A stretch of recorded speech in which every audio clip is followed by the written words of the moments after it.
Shalom, shalom, shalom, mes chers frères et sœurs à travers le monde, soyez bénis. Que la grâce et la paix du Seigneur soient avec chacun d'entre nous.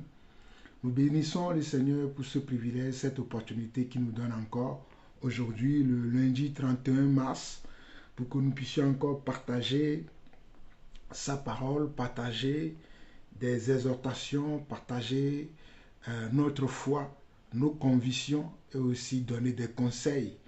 Et aujourd'hui, je vais encore parler à nos sœurs, à nos mamans qui sont dans l'église, celles qui souhaitent se marier, celles qui sont déjà dans le mariage, celles qui ont été séparées, mais qui rencontrent des problèmes dans leur foyer, qui rencontrent des problèmes dans leur ménage. Donc c'est à eux que je vais m'adresser encore une dernière fois aujourd'hui.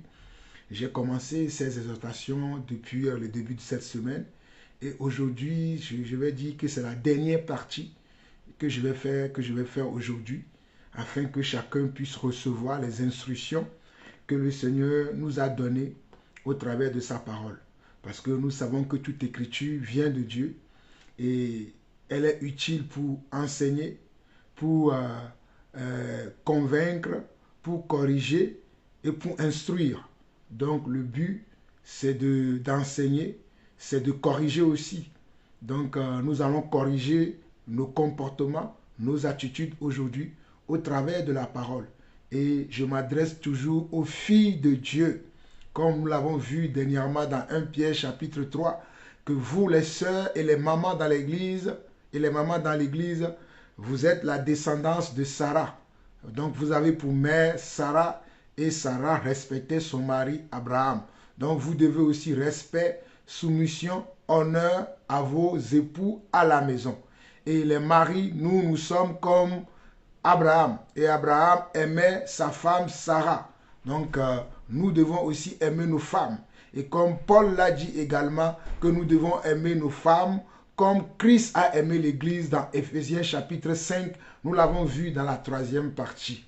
Alors pour commencer aujourd'hui, nous allons donner quelques mots de prière et nous allons commencer l'enseignement.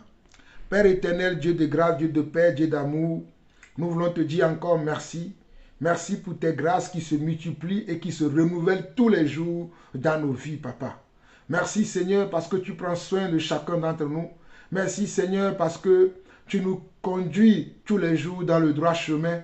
Même si parfois nous tombons, même si parfois nous oublions certaines choses. Oh Papa, tu viens à nous, tu nous relèves et tu nous rappelles ta parole. Voilà pourquoi nous t'en sommes encore reconnaissants aujourd'hui pour toutes tes grâces que tu as déposées dans nos vies et dans nos familles.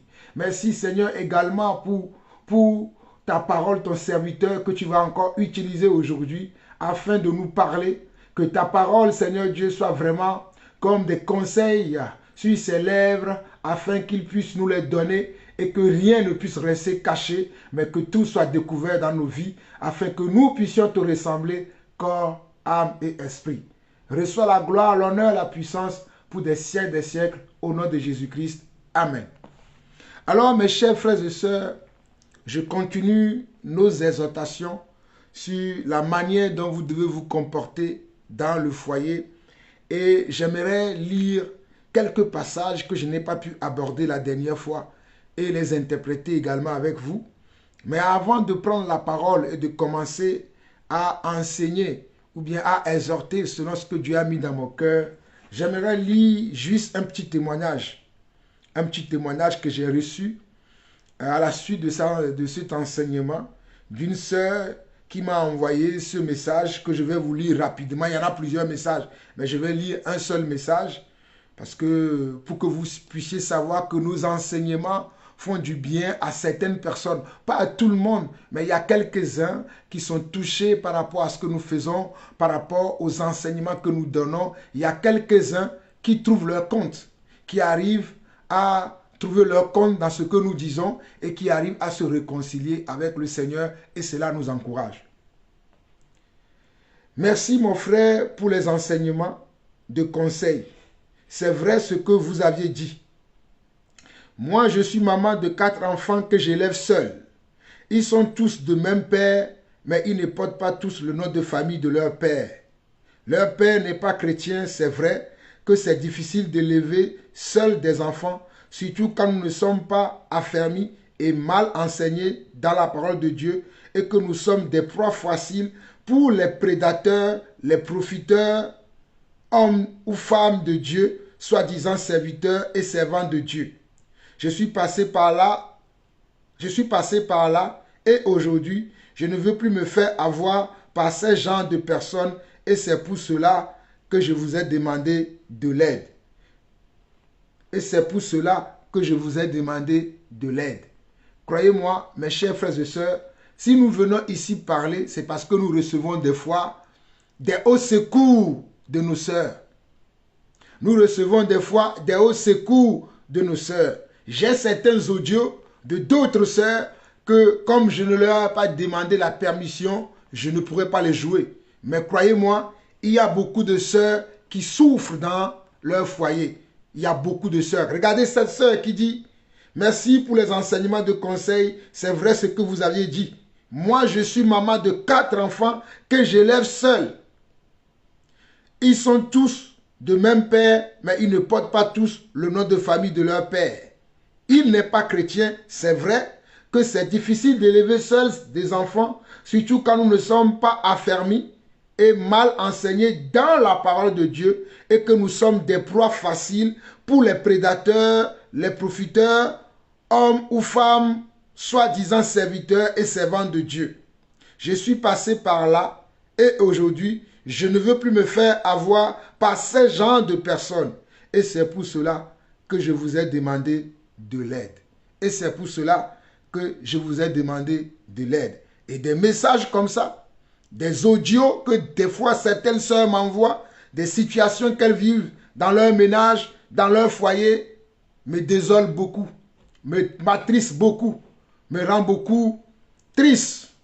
Et c'est pour cela que le Seigneur a mis dans mon cœur ces enseignements que je suis en train de donner en ce moment, afin d'éclairer ces personnes-là et afin aussi de d'exhorter nos jeunes sœurs qui ne sont pas encore entrées dans le mariage à ne pas se précipiter, à demander la volonté de Dieu. Parce que lorsque je partageais ces enseignements, même mon fils,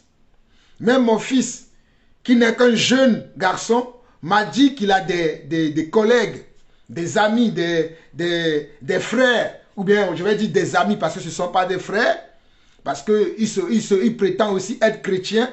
Donc ces gens-là disent souvent qu'ils veulent aller à l'église pour pouvoir trouver leur copine. Écoutez-moi, je suis en train de parler d'un lycéen. Mon fils est au lycée, il est en première. Et déjà en première, il y a beaucoup d'entre, parce que mon fils a 17 ans. Et à 17 ans, il y a des soi-disant enfants de Dieu ou filles de Dieu qui veulent aller à l'église pour trouver leur conjoint. Quand je disais ça la dernière fois, vous pensez que je rigolais? Donc, beaucoup de gens, beaucoup d'hommes dans le monde aujourd'hui qui ont raté leur vie et qui peut-être sont des prédateurs, ils se disent que l'église maintenant est leur terrain de chasse. Ils se disent maintenant que l'église maintenant est leur terrain de chasse et ils viennent chasser leur gibier dans les églises. C'est comme ça que beaucoup d'entre vous de nos sœurs, vous vous faites avoir par certaines personnes qui viennent à l'église, qui intègrent entre guillemets des départements qu'il y a dans certaines églises. Vous allez les voir comme s'ils sont des serviteurs de Dieu, comme si ce sont des gens qui sont intéressés par l'œuvre de Dieu et vous tombez dans leurs bras et après, c'est vous qui souffrez. Il y en a aussi des prédicateurs qui le font. Croyez-moi, il y a des prédicateurs qui ont aussi des copines dans les églises. Ils ont des copines dans les groupes de louanges, ils ont des copines dans les groupes d'évangélisation, ils ont des copines ou des maîtresses dans les groupes d'intercession, dans les groupes d'accueil dans l'église. J'en ai été témoin de ces choses. Où des prédicateurs, hommes ou femmes, avaient des copains et des copines dans l'église. Alors qu'eux-mêmes, ils sont mariés. C'est pour cela que certains de ces prédicateurs, vous les sœurs, quand vous allez être intéressés par un frère, peut-être un frère qui est honnête, qui est fidèle, qui craint Dieu, vous allez aller voir ces prédicateurs pour dire, je suis intéressé par ce frère ou bien tel frère s'intéresse à moi, vous allez voir que ces prédicateurs vont vous dire que le frère là n'est pas mieux pour toi. Parce que le prédicateur préfère que tu sois célibataire afin que lui profite de toi, afin de faire de toi sa maîtresse. Donc si tu vas avec le frère, comment fera-t-il? Donc il va trouver tout, il va trouver des choses incongrues qu'il va te raconter afin que tu puisses être dissuadé de ne pas aller avec ce frère. Parce que vous êtes convoités, des sœurs, écoutez-moi très bien. Il y a certaines parmi vous, vous êtes convoités par vos pasteurs, par vos apôtres, par vos prophètes, par vos évangélistes, par vos enseignants de la parole, qui ne veulent pas que vous puissiez vivre dans un mariage heureux. Parce qu'eux-mêmes, ils ont des vues sur vous. Ou peut-être certains d'entre eux, leur ménage ne vont pas bien. Et au lieu de travailler à leur ménage, ils s'attendent que leurs épouses les quittent afin qu'ils viennent vous dire que non, je n'ai jamais été heureux dans mon mariage, c'est toi que j'attendais.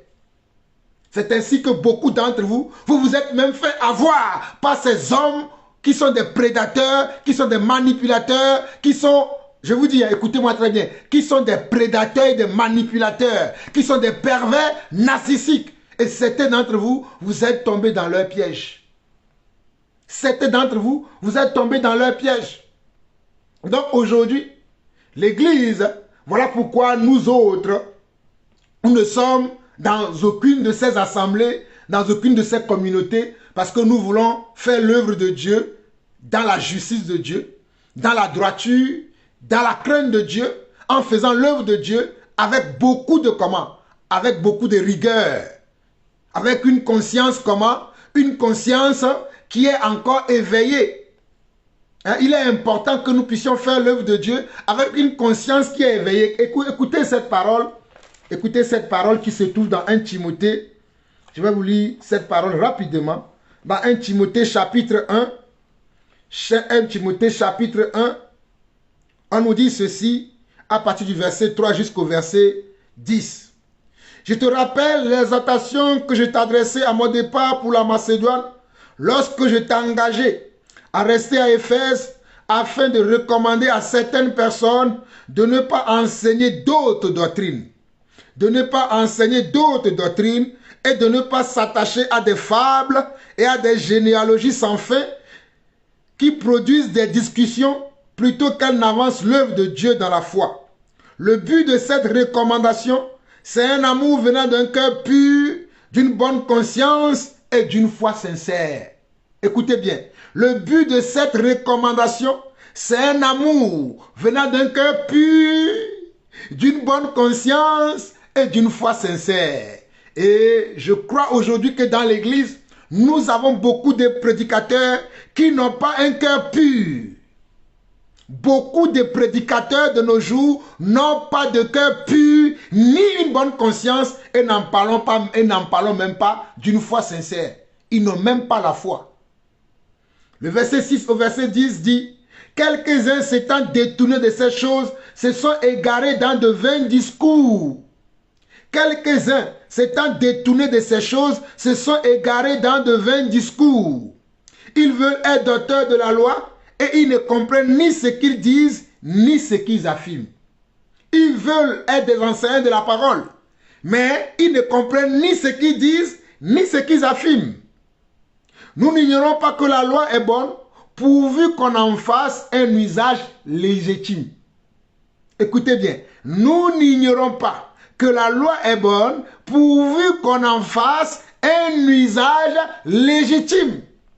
Nous savons que la loi, les commandements, les préceptes de Dieu, les ordonnances de Dieu sont bons pour nous. Mais il faut que nous en faisons quoi? Que nous faisons comment? Que nous faisons un usage légitime de la loi de Dieu. Pas un usage pervers. Pas un usage controversé. Pas de l'hypocrisie. Verset 9. Nous savons bien que la loi n'est pas faite pour les justes, mais pour les méchants et les rebelles, les impies et les pécheurs, les irréligieux et les profanes, les parricides, les meurtriers, les débauchés, les homosexuels, les voleurs d'hommes, les menteurs, les parjures et tout ce qui est contraire à la saine doctrine. Et tout ce qui est contraire à la saine doctrine. Et tout ce qui est contraire à la saine doctrine. Et si nous allons dans 1 Timothée chapitre 4, rapidement, 1 Timothée chapitre 4, on nous dit également dans le verset 1, au verset 4 qui dit, mais l'Esprit dit expressément que dans les derniers temps, quelques-uns abandonneront la foi pour s'attacher à des esprits séducteurs et à des doctrines de démons. Par l'hypocrisie de faux docteurs, portant la marque de la flétrissure dans leur propre conscience, ils prescrivent de ne pas se marier. Ils prescrivent de ne pas se marier et de s'abstenir d'aliments que Dieu a créés pour qu'ils soient pris avec action de grâce par ceux qui sont fidèles et qui ont connu la vérité. Je vais m'arrêter ici au verset 3. Ils prescrivent de ne pas se marier et de s'abstenir d'aliments que Dieu a créés pour qu'ils soient pris avec action de grâce par ceux qui sont fidèles et qui ont connu la vérité. C'est ainsi que beaucoup d'hommes de Dieu aujourd'hui vont dire à des gens que le mariage est terrestre, que le mariage n'est pas important, que ne vous mariez pas, que pourquoi vous allez vous marier, que le mariage ne sauve pas, que le mariage n'est pas important.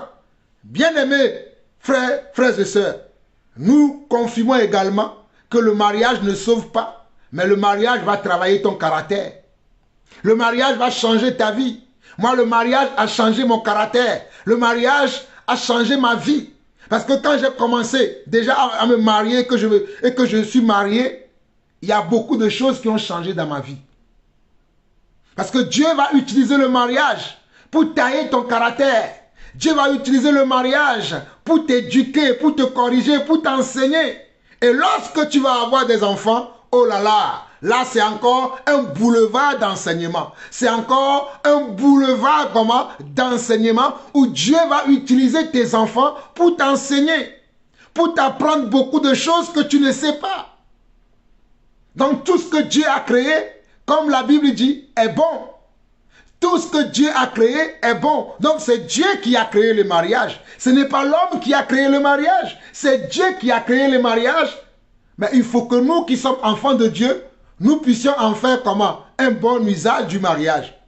Et certains d'entre vous, vous ne voulez plus vous marier à cause de ce que vos parents ont vécu dans le mariage, à cause de ce que vous avez vu chez vos parents.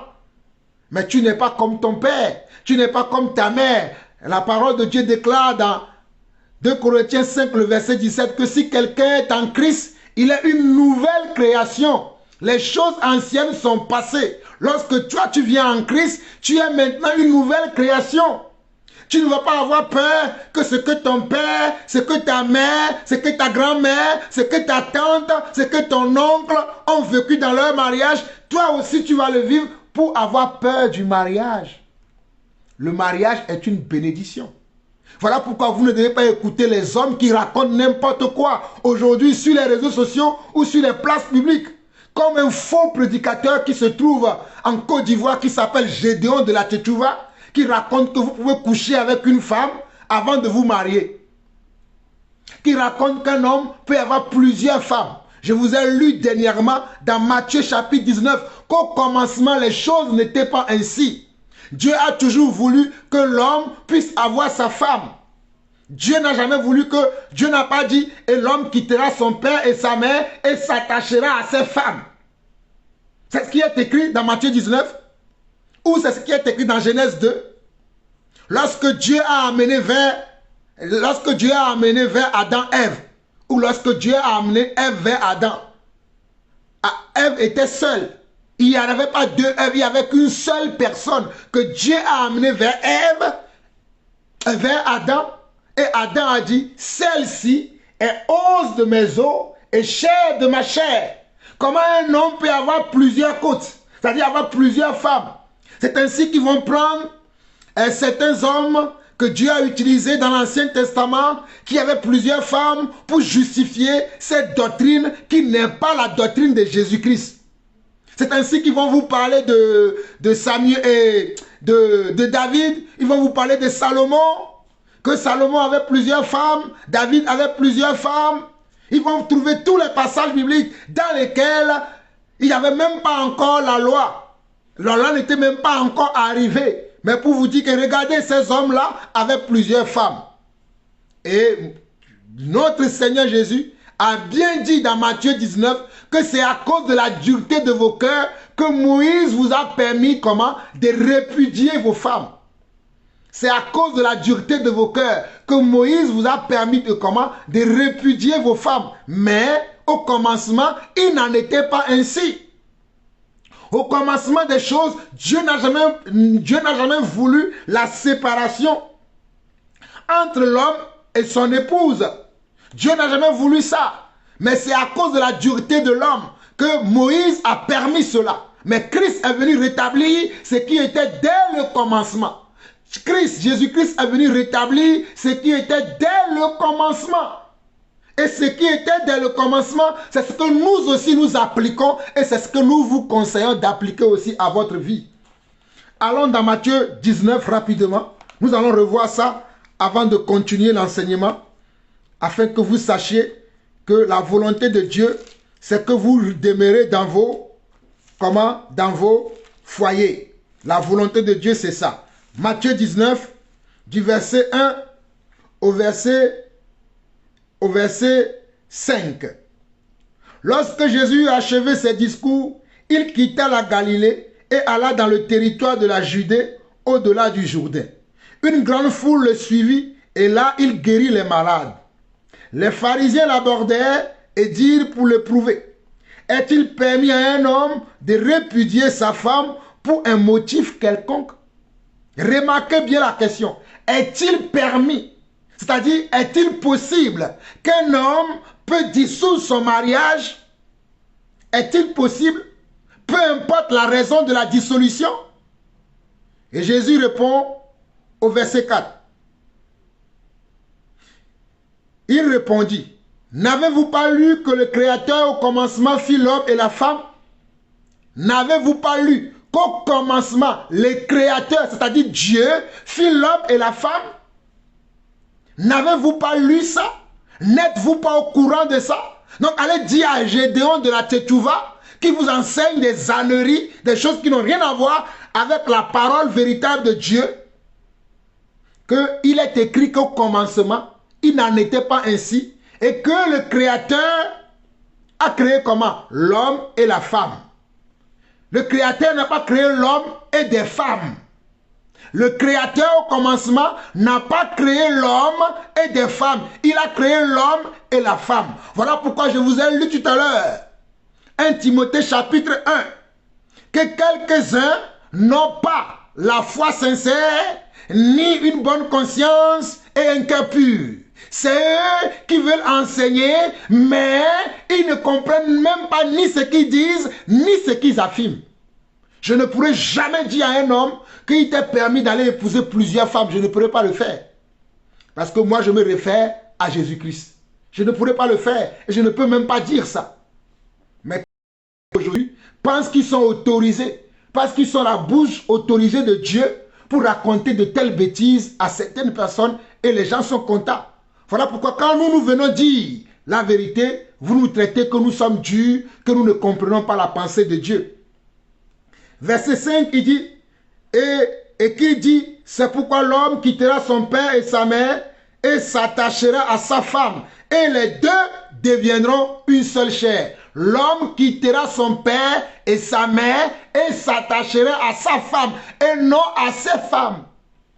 L'homme quittera son père et sa mère et s'attachera à sa femme. Ça veut dire c'est une seule personne, pas à ses femmes.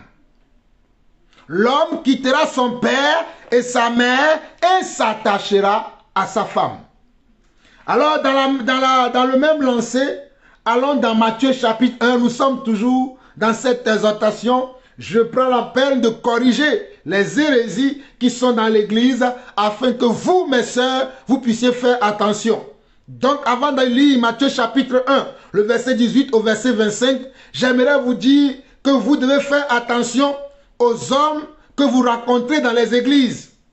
Ce n'est pas parce que quelqu'un vient à l'église, qu'il est véritablement sauvé, qu'il est véritablement enfant de Dieu. Ce n'est pas parce que quelqu'un prêche l'évangile qu'il est véritablement un enfant de Dieu. Ce n'est pas parce que quelqu'un est dans le groupe de louanges, il chante bien, ou bien joue de la batterie, de la guitare, de la flûte, du piano. Et quand il joue le piano, le Saint-Esprit descend, comme ils ont l'habitude de vous dire. Et toi, tu es épaté pour ça. Ah, j'aime ce frère, j'aime comment il joue. Quand il joue, quelque chose se passe dans ma chair. Ça, c'est la chair. Sortez de ces choses. Va prier pour demander à Dieu. Il y a tel frère ou telle sœur qui s'intéresse à moi. Ou je m'intéresse beaucoup à cette sœur. Ou je m'intéresse beaucoup à ce frère. Seigneur, quel est ton avis par rapport à ce frère? Seigneur, quel est ton avis par rapport à cette sœur? C'est ce que vous devez faire. C'est ce que vous devez faire. Si vous ne faites pas ça, vous courez un risque dans vos ménages, vous courez un risque dans vos foyers. Et dans la même lancée, je continue pour vous dire, faites attention à ces hommes de Dieu, à ces hommes de Dieu, à ces prédicateurs, qu'ils soient apôtres, prophètes, pasteurs, évangélistes ou docteurs ou enseignants de la parole de Dieu, qui vous disent, moi je ne trouve pas que c'est intéressant pour toi d'être avec cet homme. Il faut vérifier les motivations que vos prédicateurs vous donnent par rapport aux rencontres que vous faites. Écoutez-moi très bien. Faites attention aux motivations de vos prédicateurs quand vous rencontrez quelqu'un. Quand je dis quand vous rencontrez quelqu'un, je ne parle pas d'aller rencontrer quelqu'un dans le monde. Hein. Je ne vous dis pas d'aller rencontrer quelqu'un dans le monde, d'aller chercher quelqu'un dans le monde pour venir l'imposer. Ce n'est pas ce que je suis en train de dire. Je suis en train de dire que si vous avez trouvé un véritable enfant de Dieu, un véritable serviteur de Dieu qui vous intéresse et que vous voulez vous marier avec lui et que vous venez dire ça à votre conducteur, à votre berger, celui qui est comment votre père spirituel. Quand je dis votre père spirituel, c'est lui qui vous conduit dans la foi, dans la communauté dans laquelle vous évoluez, dans l'église dans laquelle vous évoluez, et que ces derniers vous disent, oh, moi je ne suis pas inspiré. Quand je vois le monsieur là, ça ne m'inspire rien. Ça ne veut rien dire. Ce sont des hommes qui sont pervers. Ils ont d'autres vues sur vous. Comme ce faux prédicateur, ce faux prophète, Ferdinand Ekane, qui a épousé une sœur de Lille, et 3 mois plus tard, il dit non, il n'en veut plus. 3 mois plus tard, il dit non, il n'en veut plus. Ce faux prédicateur, Ferdinand Ekane de Lille, vous avez vu comment je l'ai repris? Faites attention à vos prédicateurs. Et d'ailleurs, c'est son ami prédicateur qui lui a dit, prends cette sœur-là. C'est ainsi qu'ils vous partagent entre eux dans les églises. Certains d'entre vous, vous avez couché avec le pasteur principal de l'église. Vous avez couché aussi avec le pasteur assistant. Vous avez couché avec le leader de louange aussi. Vous couchez avec tout le monde. Mais mes sœurs, pourquoi vous vous couchez très rapidement? Pourquoi vous aimez-vous écarter vos jambes très rapidement? Arrêtez, fermez vos jambes pour vos maris. Fermez ça. N'aimez pas écarter les jambes à tout va, à tout va. Vous êtes des filles de Dieu. Vous êtes des filles du Seigneur. Vous êtes des filles du Seigneur. Arrêtez ces choses. Arrêtez ça. Allons dans Matthieu 1 maintenant, à partir du verset 18. Voici de quelle manière arriva la naissance de Jésus-Christ. Marie, sa mère, ayant été fiancée à Joseph, se trouvant enceinte par la vertu du Saint-Esprit. Avant qu'ils aient habité ensemble, Joseph, son époux, qui était un homme de bien et qui ne voulait pas la diffamer, se proposa de rompre secrètement avec elle. Écoutez bien, hein? Je relis encore. Matthieu chapitre 1, verset 18 au verset 25. Voici de quelle manière arriva la naissance de Jésus-Christ. Marie, sa mère, ayant été fiancée à Joseph, se trouva enceinte par la vertu du Saint-Esprit avant qu'ils aient habité ensemble.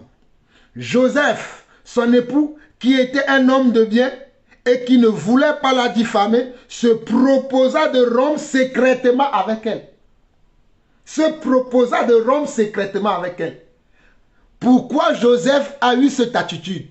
Parce que dans le temps, lorsque, et d'ailleurs c'est toujours d'actualité, lorsque vous vous donnez la parole de comment, de promesse que vous voulez vous marier, vous devez rester comment? Chaste. Vous devez rester chaste jusqu'au mariage. Vous devez rester chaste et vierge jusqu'au mariage. C'est l'homme avec qui vous avez fait la promesse de vous marier qui doit connaître comment? Votre nudité pour la première fois. C'est cet homme-là avec qui vous avez donné, vous deux, une promesse que vous voulez vous engager dans le lien du mariage. Vous devez rester chaste jusqu'au mariage. Vous devez comment? Rester comment? Chaste jusqu'au mariage. Mais de nos jours, non. On voit la sœur, on fait tout pour la séduire et l'amener dans notre chambre. On voit le frère, on fait tout pour le séduire et l'amener dans notre chambre. Et 2 mois plus tard, 2 ans plus tard, non, je me suis trompé, si tu n'étais pas la bonne personne, ce n'est pas toi que j'ai voulu, je ne sais pas ce qui m'a amené vers toi. Et c'est ainsi que dans l'église, il y a du désordre, il y a du chaos. Mais regardez ici, on nous dit dans Matthieu chapitre 1, à partir du verset 18, voici de quelle manière arriva la naissance de Jésus-Christ. Marie, sa mère, ayant été fiancée à Joseph, se trouva enceinte par la vertu du Saint-Esprit avant qu'ils aient habité ensemble. Ça prouve que Joseph et Marie se sont donné une parole de promesse. Ils se sont promis tous les deux qu'ils vont se marier. Donc Marie était toujours dans sa maison. Joseph aussi était toujours dans sa maison. Mais un jour, Joseph va trouver Marie qui avait un ventre poussé. Joseph a vu le ventre de Marie pousser. Et Joseph va se dire, mais j'ai promis à Marie qu'on va se marier. Je ne l'ai pas connue. On n'a même pas encore fait de mariage parce qu'on ne vit pas ensemble. Comment se fait-il qu'il a le ventre poussé? Comment se fait-il qu'il est enceinte? Comment se fait-il qu'elle soit enceinte? Comment cela se fait-il? Joseph va commencer à se poser beaucoup de questions. Et on nous dit au verset 19 que Joseph, son époux, qui était un homme de bien et qui ne voulait pas la diffamer, se proposa de rompre secrètement avec elle. Alors, qu'est-ce que Joseph va faire? Joseph va aller vers Marie pour lui dire, Marie, je t'aime bien. Je t'aime bien. On s'est promis qu'on va se marier.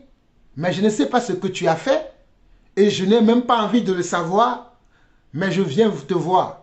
Je ne veux pas te déranger. Je ne veux pas que les gens sachent. Mais tu sais quoi? Vaut mieux qu'on ne se marie plus. Vaut mieux que nous nous arrêtons là. Je ne veux plus. C'est ce que Joseph avait l'idée de faire. Il avait l'idée d'aller voir Marie et de lui dire, je ne veux pas. Parce que Joseph était quelqu'un de bien. C'est un homme qui a un bon cœur. Il ne voulait pas diffamer Marie. Mais la parole nous dit au verset 20, la parole nous dit au verset 20, comme il y pensait, voici un ange du Seigneur lui a apparu en songe et dit, Joseph, fils de David, ne crains pas de prendre avec toi Marie ta femme, car l'enfant qu'elle a conçu vient du Saint-Esprit.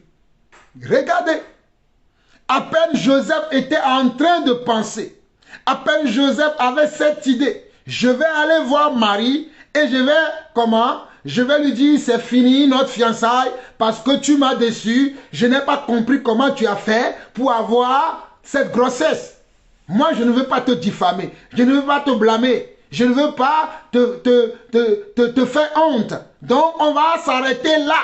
Mais à peine il pensait à ça, on dit que Dieu lui envoie un ange dans un songe. Et lui dit, Joseph, ne crains pas de prendre avec toi Marie ta femme, car l'enfant qu'elle a conçu vient du Saint-Esprit. Remarquez ici dans cette phrase que Joseph n'était pas encore marié. Il n'était pas encore marié. C'est-à-dire la promesse qui se sont faites n'est pas encore arrivée à son terme. Mais Dieu les considérait déjà comme mari et femme. Dieu les considérait déjà comme mari et femme. Aujourd'hui, vous vous donnez les promesses, vous, et vous cassez les promesses à n'importe quel moment, parce que bon, il y a eu quelqu'un d'autre qui a renchéri derrière. Entre-temps, tu voulais te mettre avec Aline. Ou bien entre-temps, tu voulais te mettre avec Albert. Mais comme il y a eu Joseph qui est venu, et que Joseph est issu d'une bonne famille, et que Joseph a plusieurs diplômes, Joseph a plusieurs matériels dans ce monde, Joseph est issu d'une famille un peu plus noble, tu vas voir Albert pour dire, Albert, finalement, ce n'est pas toi que je veux, parce que je me suis trompé. C'est ainsi que certains d'entre vous, vous avez échoué déjà avant de rentrer dans le mariage parce que vous avez eu les regards là où il ne faut pas. Vous avez considéré les gens par motif d'intérêt et non par la volonté de Dieu. Ne considérez pas les gens par motif d'intérêt. Considérez les gens comme s'ils sont enfants de Dieu véritable et qu'ils sont la volonté de Dieu pour vous. C'est ça que vous devez faire. Considérez les gens comme ça. Mais arrêtez de vous intéresser aux gens par motif de comment? Par motif d'intérêt. Et arrêtez de casser les fiançailles du jour au lendemain. Les promesses que vous vous êtes données là, du jour au lendemain, vous cassez ces promesses-là et vous dites, non, moi je ne veux plus de toi parce qu'au final, ce n'était pas toi mon idéal. Au final, non, ce n'était pas toi ce que je voulais, mais parce que j'avais été blessé par un tel et un tel et que je me suis dit, pour me consoler, je peux aller avec toi. Qui va vouloir être là la roue de secours de quelqu'un? Dans le monde dans lequel nous vivons aujourd'hui, qui va accepter être la roue de secours de quelqu'un? Qui va accepter ne pas être le premier choix de quelqu'un? Écoutez-moi très bien. Si toi tu es une sœur, moi je viens te voir pour te dire, ma sœur, je m'intéresse à toi, et que tu me dis oui, et que quelques jours plus tard, quelques mois plus tard, tu viens m'annoncer ça. Franchement, évitez certaines choses que vous faites, quoi. C'est pour cela que avant même d'accepter une demande en mariage, une promesse de mariage, priez d'abord. Ne soyez pas pressés. Il y en a certains, comme ils attendent ça depuis des années, comme il n'y a pas eu personne avant, comme il n'y a eu rien qui rôdait autour d'eux, dès le premier venu, oui, je vais aller avec toi. As-tu demandé à Dieu? Comme il n'y avait personne autour avant, et que la personne vient dire tout de suite que je veux, et il commence à dire, oui, je vais aller avec toi. As-tu demandé à Dieu? As-tu cherché à savoir qui est cette personne? Qui est son cœur? Quel est son état? A-t-il un cœur pur, une bonne conscience et une foi sincère?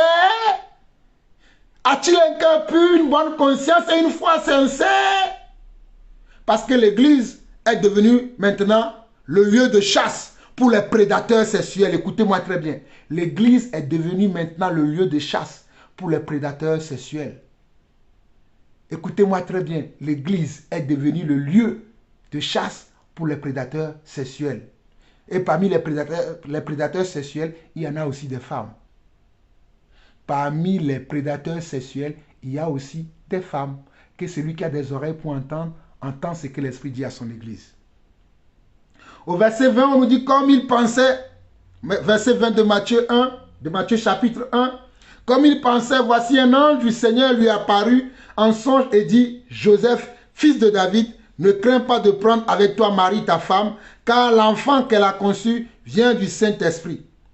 Elle enfantera un fils et tu lui donneras le nom de Jésus. C'est lui qui sauvera son peuple de ses péchés. Tout cela arriva afin que s'accomplisse ce que le Seigneur avait annoncé par le prophète. Voici la Vierge sera enceinte, elle enfantera un fils et on lui donnera le nom d'Emmanuel, ce qui signifie Dieu est avec nous. Joseph s'étant réveillé, fit ce que l'ange du Seigneur lui avait ordonné et il prit sa femme avec lui, mais il ne la connut point jusqu'à ce qu'elle ait enfanté un fils auquel il donna le nom de Jésus. Regardez bien le verset 25. Mais il ne la connut point jusqu'à ce qu'elle ait enfanté un fils auquel il donna le nom de Jésus. Même quand Joseph est parti avec son épouse Marie pour se réfugier quelque part, il ne la touchait pas. Il ne l'a pas connue jusqu'à ce que Marie ait enfanté d'abord Jésus et que leur promesse de se marier soit réalisée d'abord avant qu'ils n'aient couché ensemble. Avant qu'ils n'aillent coucher ensemble. Avant qu'ils ne connissent sa femme, il a entendu l'accouchement de Jésus. Il a entendu l'accouchement de Jésus. Qu'est-ce que vous faites aujourd'hui? Vous vous pressez. Parce que vous brûlez dans la chair. Et c'est la chair qui vous pousse. Et quand on vous dit ça, vous vous énervez. Énervez-vous contre moi, mais moi je vous dis la vérité. Allons dans Exode chapitre 22. Exode chapitre 22. Exode chapitre 22, rapidement. Exode chapitre 22. Le verset 16 au verset 18. Exode 22, le verset 16 au verset 18. Écoutez bien. Si un homme séduit une vierge qui n'est point fiancée et qu'il couche avec elle, il paiera sa dot et la prendra pour femme. Est-ce que vous avez entendu?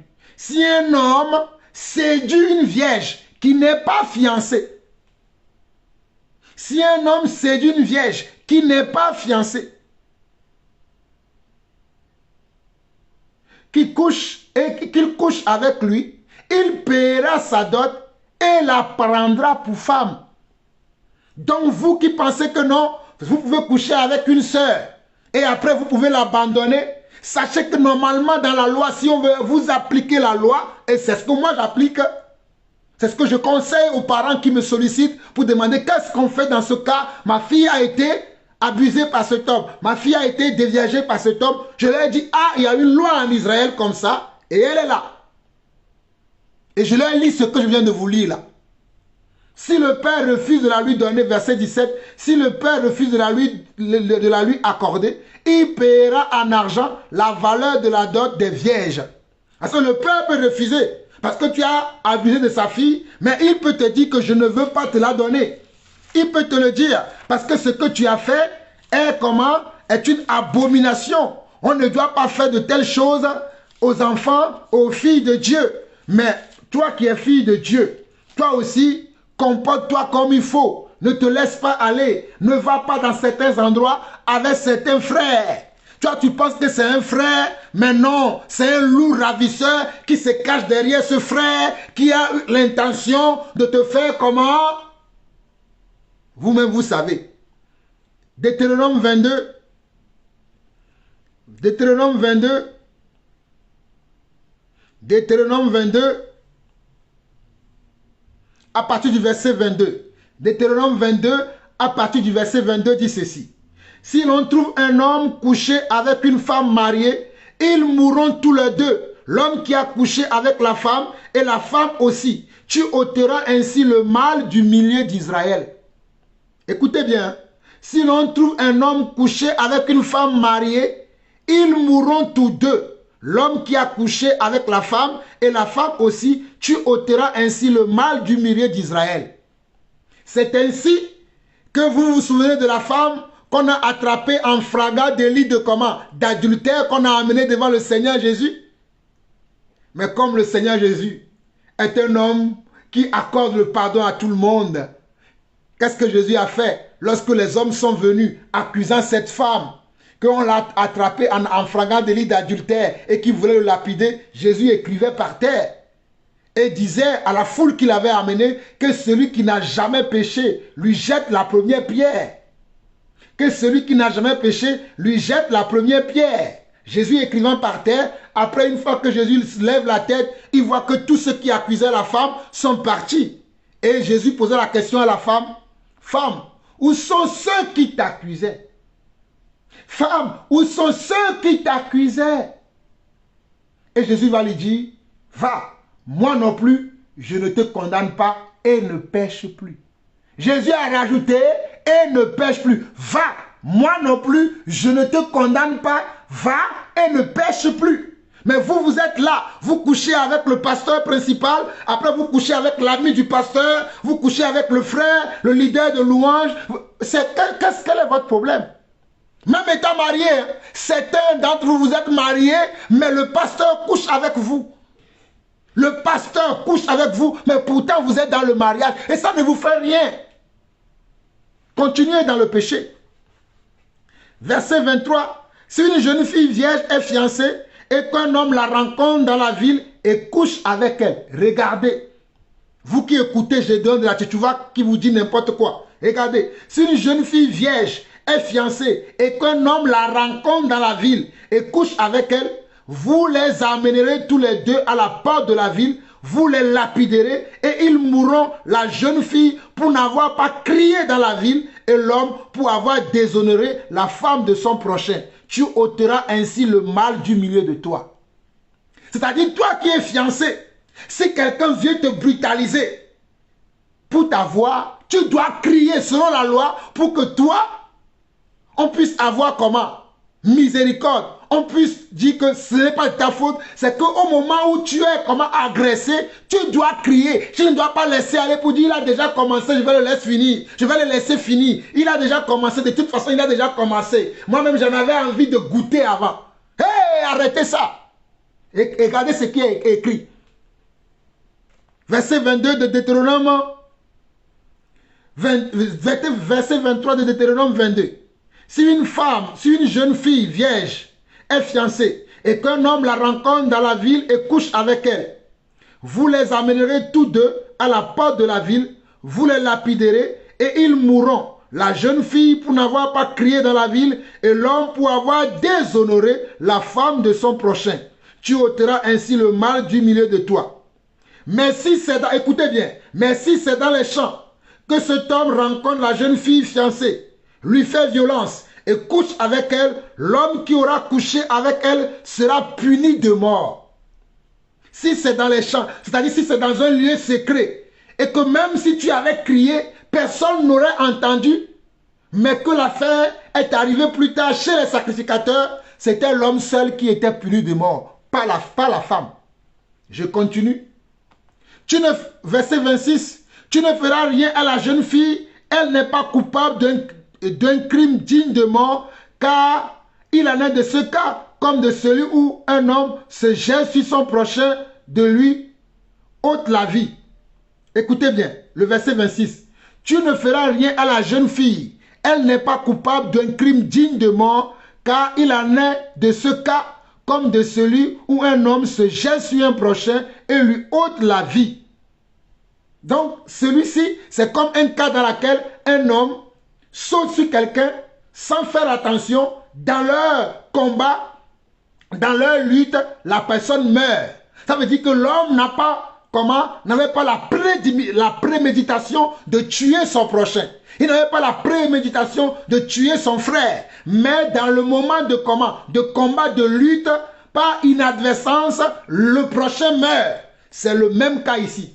Donc tu ne condamneras pas la jeune fille fiancée. Mais par contre, celui qui l'a violenté, tu le condamneras. Voilà les réalités qui sont dans la parole. Verset 27. La jeune fille fiancée que cet homme a rencontrée dans les champs a pu crier sans qu'il y ait eu personne pour la secourir. Je vous l'ai dit tout à l'heure. La jeune fille fiancée que cet homme a rencontrée dans les champs a pu crier sans qu'il y ait personne pour la secourir. Si un homme rencontre une jeune fille vierge non fiancée, lui fait violence et couche avec elle et qu'on vienne à les surprendre, l'homme qui aura couché avec elle donnera au père de la jeune fille 50 cycles d'argent et parce qu'il a déshonoré, il la prendra pour femme, il ne pourra pas la renvoyer tant qu'il vivra. Nul ne prendra la femme de son père et ne soulèvera la couverture de son père. Voilà les versets que Gédéon de la Tétouva tord les sangs de ces versets pour vous dire que non, pour pouvoir prendre une femme, il faut d'abord la violenter. Il faut d'abord aller avec elle. Comment est-ce qu'on peut acheter un gâteau sans le manger? C'est ce qu'il vous dit. Et vous croyez que c'est ça la vérité. La vérité, c'est que quand tu te fiances, quand tu es fiancé à quelqu'un, quand tu rentres dans le fiançailles, vous devez aller jusqu'au bout du processus. Et une fois que vous êtes au bout du processus, c'est là que vous pouvez coucher ensemble. C'est là que vous pouvez dormir ensemble. Mais sans que le processus n'ait allé jusqu'au bout, que vous vous êtes mariés, vous êtes engagés devant les familles et que les dots se sont échangés, vous n'avez pas le droit de le faire. Mais si en Israël, on sait que c'est ce qui s'est passé, que toi, une jeune fille vierge, tu es allé avec un homme, sans que l'homme ait payé la dot à tes parents, on oblige maintenant l'homme à payer la dot. C'est ce qui est écrit ici. Écoutez, je relis encore et je vais passer à autre chose. verset 28 de Deutéronome 22. Si un homme rencontre une jeune fille vierge, non fiancée, écoutez très bien.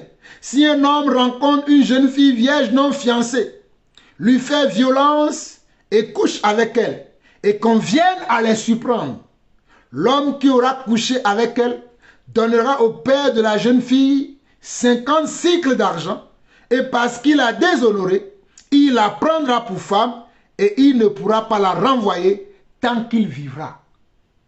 Tant que cet homme vivra là, cette fille qu'il a violentée, cette fille qu'il a séduit, cette fille vierge, non mariée, non fiancée, qu'il a séduit, il la prendra pour femme parce qu'il a séduit. On ne pourra pas dire non, tu as goûté mais c'est pas grave. Il la prendra pour femme de force. C'est différent de ce que je donne de la Tchouva dire. Nous ne disons pas la même chose. Parce que nous sommes les véritables. Eux, ils sont des faux. Et ils prêchent l'évangile faux. Nous prêchons la vérité.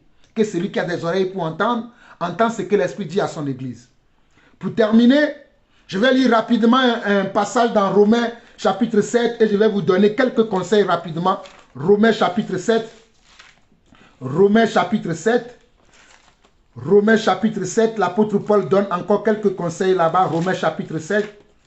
Romains chapitre 7. Romains chapitre 7, verset 1 au verset 3. Romains chapitre 1, verset 1 au verset 3 dit ceci. Ignorez-vous, frères, car je parle à des gens qui connaissent la loi, que la loi exerce son pouvoir sur l'homme aussi longtemps qu'il vit. Ainsi, une femme mariée est liée par la loi à son mari tant qu'il est vivant. Mais si le mari meurt, elle est dégagée de la loi qui l'a liée à son mari. Si donc du vivant de son mari, elle devient la femme d'un autre homme, elle sera appelée adultère. Mais si le mari meurt, elle est affranchie de la loi, de sorte qu'elle n'est point adultère en devenant la femme d'un autre. Je répète encore. Ici, Paul était en train de s'adresser aux Romains. Les Romains n'étaient pas juifs. Les Romains n'étaient pas israélites. Écoutez-moi très bien. Je suis l'apôtre Jean-Paul Lawson. Les Romains n'étaient pas juifs. Les Romains n'étaient pas israélites. Mais regardez ce que Paul leur dit. Vous qui ne voulez pas vous soumettre aux volontés de Dieu. Paul dit, ignorez-vous, frères, que je parle à des gens qui connaissent la loi. Qui connaissent la loi. Donc, en tant qu'enfants de Dieu, nous devons connaître les lois de l'Éternel. Ce n'est pas dit ces lois-là, c'est l'Ancien Testament. Ce n'est plus valable dans le Nouveau Testament. Non, il y a quelques lois de l'Ancien Testament qui sont encore valables dans le Nouveau Testament, que nous devons appliquer. Et moi, je l'applique. Son pouvoir sur l'homme aussi longtemps qu'il vit. Ainsi, il dit, ainsi, une femme mariée est liée par la loi à son mari tant qu'il est vivant. Mais si le mari meurt, elle est dégagée de la loi qui l'a liée à son mari. Si donc du vivant de son mari, elle devient la femme d'un autre homme, elle sera appelée adultère. Mais si le mari meurt, elle est affranchie de cette loi, de sorte qu'elle n'est point adultère en devenant la femme d'un autre. Je vous l'ai expliqué dernièrement, lorsque je vous ai lu dans 1 Corinthiens chapitre 7, la séparation entre comment? Entre le non-chrétien et un enfant de Dieu et une fille de Dieu. Voici la confirmation que je vous donne ici. Quand tu es marié, tu es lié à ton mari, tu es lié à ta femme jusqu'à la mort.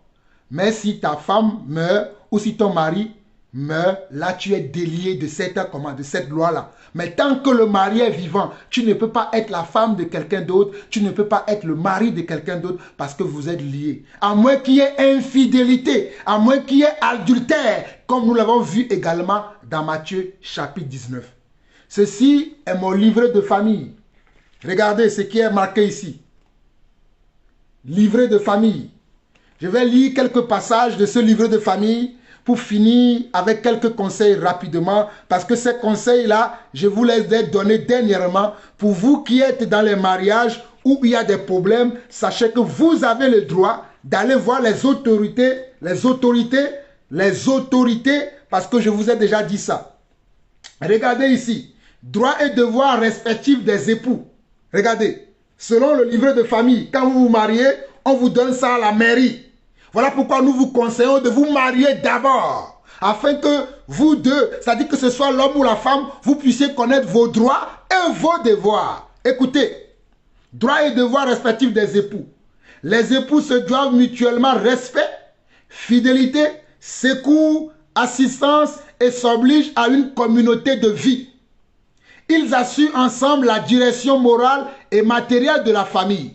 Ils pourvoient à l'éducation des enfants et préparent leur avenir. Les époux contribuent aux charges du mariage à proportion de leurs facultés respectives. Toutefois, un aménagement de cette contribution peut être prévu par contrat de mariage. Chacun des époux peut passer seul les contrats qui ont pour l'objet l'entretien du ménage ou l'éducation des enfants. Les dettes ainsi contractées engageront les deux époux, sauf lorsqu'elles sont manifestement excessives. Écoutez encore, écoutez la suite. Chaque époux peut librement exercer une profession, percevoir des gains et salaires et en disposer après être acquitté des charges du mariage. Après être acquitté des charges du mariage. Ça veut dire que lorsque tu es un homme ou une femme dans le mariage, la première des choses ou le premier des choses que tu dois faire lorsque tu reçois un salaire, c'est de s'occuper d'abord de ta famille. Voilà ce qui est dit même dans le livre de famille. Lorsque tu as une famille et que tu es marié, tu as des enfants, tu travailles, tu reçois un salaire à la fin du mois, que tu sois séparé ou pas, tu dois d'abord t'occuper de ta famille. Mais continuons. Chacun des époux peut se faire ouvrir tout compte de dépôt, compte chèque, postaux, compte bancaire, livret d'épargne, etc. ou tout compte de titre en son nom personnel à l'égard du dépositaire. Le déposant est toujours réputé avoir la libre disposition des fonds et des titres en dépôt. Si l'un des époux se trouve hors d'état de manifester sa volonté, ou s'il met en péril les intérêts de la famille, l'autre époux peut faire prendre en justice. Écoutez, écoutez bien cette partie. Si l'un des époux se trouve hors d'état de manifester sa volonté, ou s'il met en péril les intérêts de la famille, l'autre époux peut faire prendre en justice toute mesure nécessaire ou même se faire transférer l'administration des biens normalement gérés par son conjoint. C'est-à-dire vous les sœurs, qui êtes dans le mariage et que vos maris vous maltraitent, vous ne voyez pas leur salaire à la fin du mois, vos enfants ne sont pas éduqués comme cela se doit, vous pouvez saisir un tribunal. Vous pouvez le faire. Et je vous ai déjà dit que les tribunaux ou bien que les autorités sont des serviteurs de Dieu. Regardez, autorité parentale. Regardez encore, autorité parentale. L'autorité parentale est un ensemble de droits et de devoirs ayant pour finalité l'intérêt de l'enfant. Elle appartient en commun au père et à la mère jusqu'à la majorité ou l'émancipation de l'enfant pour le protéger dans sa sécurité, sa santé et sa moralité, pour assurer son éducation et permettre son développement dans le respect dû à sa personne. Vous qui vous séparez et vous abandonnez vos femmes, vous abandonnez vos enfants, vos femmes ont le droit d'aller d'aller vous porter plainte parce que vous ne respectez pas vos engagements selon le livret de famille que vous-même vous avez signé lorsque vous vous mariez. Je lirai encore cette partie.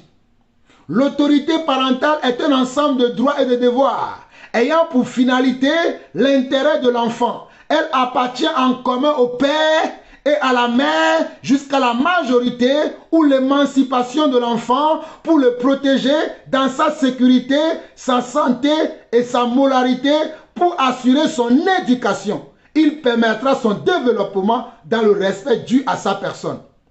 Les parents associent l'enfant aux décisions qui le concernent selon son âge et son degré de maturité et ce dernier a le droit, sauf motif grave, d'entretenir des relations personnelles avec ses ascendants, c'est-à-dire avec ses grands-parents.